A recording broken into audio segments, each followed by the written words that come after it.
All right, so now we've got the title of your invention. We've talked about the problem in general. Now we want to talk before we dive into the details of your invention, let's talk a little bit about what your competitor solutions are.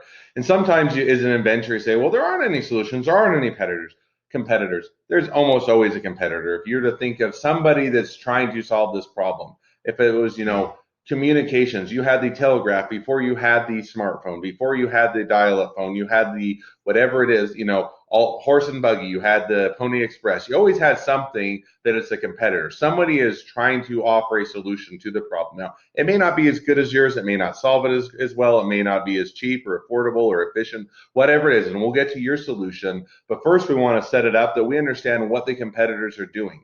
And then once you talk about what the competitors are doing, talk about some of the deficiencies and what your competitor's solution is. So, yes, this is what they are doing. This is how they are solving it. Now, this is why it's not as, this is the problems with their solutions. These are the drawbacks. So, not necessarily how you're solving them yet again, but the drawbacks to your competitor solution. So this is what they're doing, and it works great in X, Y, and Z, but on this other area, it just doesn't work as good. So provide us those solutions, let us know so that we can include that and so we can set it up. And what we're really trying to do is set it up so that when we do talk about your solution, that it's like that makes sense. Hey, here's the problem. That's what we talked about in the first place.